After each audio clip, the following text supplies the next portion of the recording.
I was dangerously addicted to video games for 10, maybe 15 years. I think a lot of guys my age have like some weird similar memory, so I'm 25. That one of the first games my parents bought me was Grand Theft Auto 3. I must have been honestly like 8 years old, 9 years old, not even close to hitting puberty yet, and here I am bashing prostitutes with a baseball bat.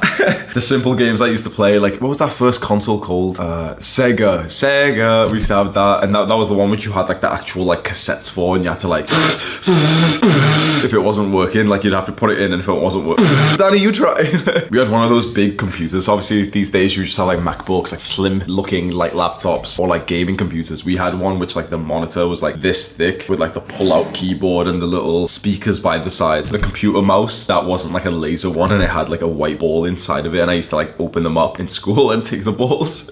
When I think back about those early childhood experiences revolving gaming, like it does seem wholesome. You probably had a smile on your face watching me talk about it for the last 30 seconds. But there was a large part of that which wasn't wholesome. That I played video games every single day for years and years and years. Around the time I got into high school and kids started to develop and mature and focus on more important things, I was still the video gamer. That girl over there has been studying 4 hours every single day. She's gonna get really good grades and eventually get into a really good university. I've been thinking about RuneScape and Minecraft for 4 hours a day. That other girl over there who looked at me once and we held eye contact and she slightly smiled at me, and so I had a crush on her for like 6 months. She's been going to parties and drinking and actually getting sexual with the guys there. Kids were growing up and I was still playing Minecraft. And you know, that can be okay. We all have our different trajectories, and you know, I'm still only like 14, 15. I'm not that old. But then I get a little bit older and older and older. Studies in school starts getting a lot more serious. The exams are getting more serious, and I'm still addicted to video games. It's the end of high school now. The exams that are gonna direct maybe the rest of our lives, and I'm not studying. I'm not revising for the exams. You know, this is a stereotypical thing that people say, but I genuinely promise you that this was exactly true. A lot of my high school and even college exams, I didn't study for up until quite literally the day of the exam. So if the exam was at 9 a.m, I'd wake up at 5 and maybe do 1 hour of studying, maybe. Think about how unprepared I was for these things. And even when I wasn't currently playing the video game, throughout the day, I'd just naturally be thinking about it, because you know, when you like emotionally invest in something so much and it's such an important habit and hobby of yours, you naturally think about it. So whilst there was another kid who I was essentially competing with when it came to exams, or even, you know, like trying to track some of the girls there in high school and college, there was another kid who, when he was having a shower, would be thinking productive thoughts. And yet there's me frustrated in the shower trying to figure out how to solve the puzzle in Monkey Madness on RuneScape. Now for me, for a very long time, my addiction was video games, but for you, it could be other things. I've certainly been addicted to other things. Weed, porn, junk food. I've had multiple things that have genuinely changed my life forever in a very bad way. Maybe I just naturally have an addictive personality. That could be an objective truth of the world, that I could just be prone to having addictions, but I don't think it serves us to just say, yeah, you know, I've got an addictive personality, so it's just how it is. No.